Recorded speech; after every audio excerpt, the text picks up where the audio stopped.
সামনে আসছে ফাগুন, আমরা হবো দ্বিগুণ। আসছে ফাল্গুনে আমরা কিন্তু দ্বিগুণ হব। পংক্তিটি শুনে আপনার মনে প্রথমেই কি ভাবনাটি আসবে? কোনো প্রেমিক তার প্রেমিকাকে প্রভাবিত করছেন? আদতে না। কবিতার এই প্রেক্ষাপট ভাষা আন্দোলনকে ঘিরে, বাঙালির হৃদয় আন্দোলনের জন্যই ধ্বনি তোলে। ইতিহাসের প্রতিটি বাঁকে দেখা যায় এই জাতি ঝাঁপিয়ে পড়েছে প্রাণপণ ত্যাগ স্বীকার করে নানা আন্দোলনে, ভাষার জন্যে, অধিকারের জন্যে, স্বাধীনতার জন্যে। প্রতিটি আন্দোলনের সঙ্গে যুক্ত রয়েছে বাঙালির অদম্য চেতনা। সেই ধারাবাহিকতায় সৃষ্টি হলো বৈষম্য বিরোধী ছাত্র আন্দোলন। তার মাঝেই ফাল্গুনকে ডেকেও আনলেন বরগুনার মীর রিজন মাহমুদ নিলয় এবং ফৌজিয়া তাসনিন আনিকা। ভালো লাগা থেকে শুরু, আর সেই ভালো লাগা রূপ নেয় গভীর ভালোবাসায়। শেষমেশ তারা একে অপরের জীবন সঙ্গী হয়ে জীবনের নতুন অধ্যায় শুরু করলেন, হলেন দ্বিগুণ। আন্দোলনের প্রায় 5 মাস পর বিয়ের পিঁড়িতে বসে প্রেমের পূর্ণতা দেন নিলয় ও আনিকা।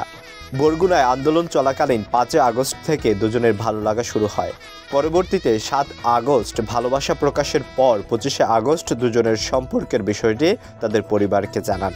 পরে উভয় পরিবারই সম্মতিতে প্রণয়ে রূপ নেয় তাদের প্রেম। আমি আমার আম্মুকে জানাইলাম, আম্মু তো ওকে ভালো লাগছে, তারাও মানছে। মানার পরে দুই ফ্যামিলি কথা বলছে, এরপরে আমরা সিদ্ধান্ত নিলাম যে আসলে আমরা 2024 সালে বিয়েটা করি এবং এটা আমরা একটু স্মরণীয় করে রাখি। যে তো ফ্যামিলির সাপোর্ট ছিল দেখে জিনিসটা আরো বেশি সামনে ভালোভাবে এগোচ্ছে।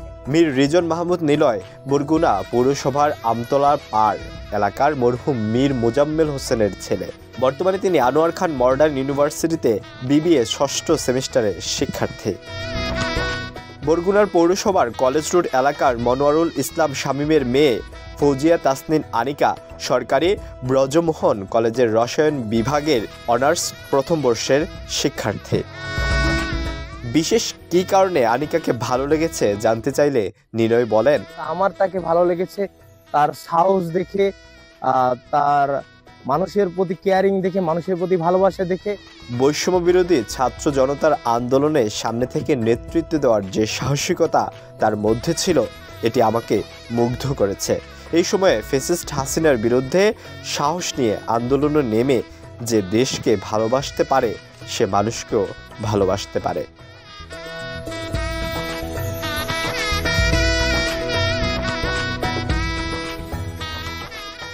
5 আগস্ট মানে হঠাৎ করে সবার মিছিল, তো হঠাৎ করে সে এসে বলতেছে আপু আপু তুমি হাতটা আমি ধরি, তুমি নয়তো পড়ে যাবা, তুমি আসো।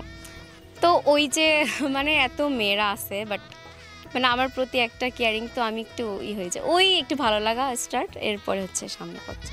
ভবিষ্যৎ পরিকল্পনা সম্পর্কে জানতে চাইলে আনিকা বলেন, আমরা এখনো শিক্ষার্থী। আমাদের প্রথম পরিকল্পনা হচ্ছে আমাদের একত্রে সফল হতে হবে।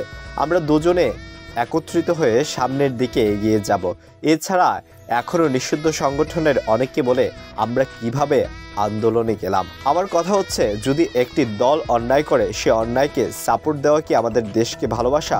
অবশ্যই না। আমরা সবসময় নিরপেক্ষ থেকে দেশকে ভালোবাসবো। কোনো দল অথবা বর্তমান যে সরকার রয়েছে, তারাও যদি কোনো ভুল করে, আমরা তারও বিরুদ্ধে যাব, শুধুমাত্র দেশের জন্যে। আলোয়ান খান, ঢাকা প্রকাশ।